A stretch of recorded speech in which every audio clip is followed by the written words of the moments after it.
rehefa nandeha nandritra ny enim-bolana teo anivon'ny onjam-peo ny radio fanambarana FM 98.4 ny fampianarana ny bokin'ny apokalypsy izay nentin'ny pasteur Mayol flou national ny fikambanana apokalypsy eto Madagasikara dia nofaranana tamin'ny fomba ofisialy tetsy amin'ny fiangonana Foibe ny fikambanana apokalypsy eto Madagasikara tetsy Ambohimarina Itosy tamin'ny alalan'ny fotoam-bavaka lehibe ny sabata 13 avrily 2024 teo.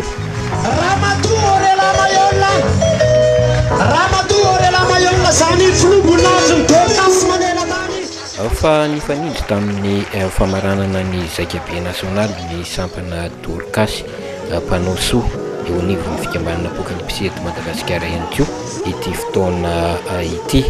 Naharitra 5 andro moa ity zakabe ity izay nandiniana indrindra ny fitsipika anatin'ny sampana no sady ny fidianana radio ny birao national nyity sampana Dorcas mpanao soa eo anivon'ny fikambanana apokalypsy eto Madagasikara ity.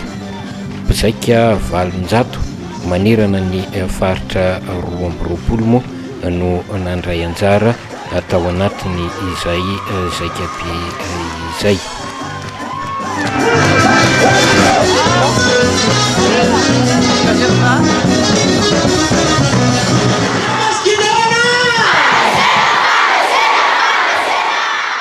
D'abord, je voudrais vous saluer, tous autant que vous êtes, et vous dire que c'est d'abord un honneur, ensuite un plaisir, que d'être parmi vous. Nampiavaka ihany koa ity fotoana ity ny famangina nataona mpanoratra iray sampirenena iray avy any Frantsa Andriamatoa Goldstein izay amoaka pejy 7 amin'ny boky izay hosoratany makasika indrindra ny fiainan'i Madagasikara atao anatin'ny 10 taona nazahoany ny fahaleovantena.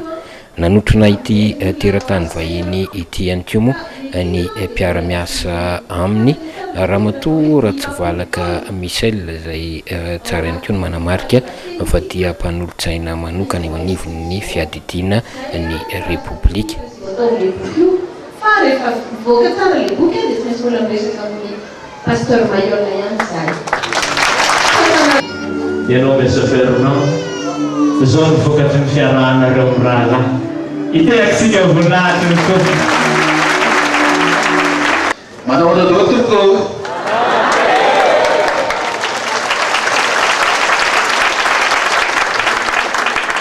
Matsiaro tena bitika dia bitika ny tenako manoloana anareo. Nefa moa ao ny andro tsy maintsy tenenana dia miteny. Ny fihetsem-po tsy hita ao anaty voambolana.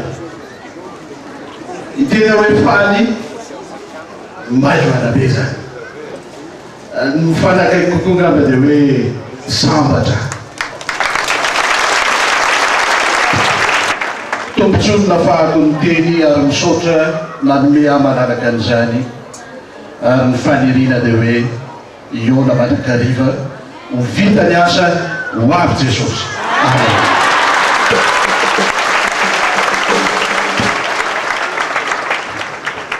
Ao mpakasara balaina sary kely ireo fahatsiarovana izy ary toy ny afatanana no anamperatsika izany. Miarabantsika rehetra avy amin'ny lavalonynosy hatrany ampitan-dranomasina tonga somba tsara amin'ity androany faha 13 volana avril sabata izay amaranana ny fampianarana ny bokin'ny apokalypsy sady amaranana koa ny zakabe nasionaly izay natao teto Antananarivo ary atrehana tena tabatra masina ity. Fotoana iray ihany koa nefa ity fotoana ity nafahan'ny fiangonana apokalypsy ny iray latabatra tamin'ny tompo ka nirahana nandray ny fanasan'ny tompo izay niloavana fifanasan-tongotra araka ny fanaon'ny fikambanana apokalipsy eto Madagasikara izay ho fanahafana an'i Kristy sy ho marika ihany koa ny fanetretena sy ny fifamelana eo amin'ny rehetra.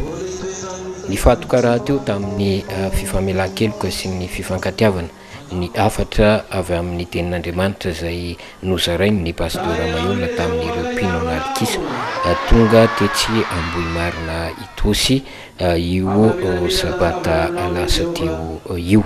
Tsy aivina hatrany ary fa dia arahantsika eto amin'ny televiziona jery isaky ny alahady amin'ny 9:00 ny fampianarana ny bokin'ny apokalipsy izay iarahana ao hatrany amin'ny pasteur Mayola.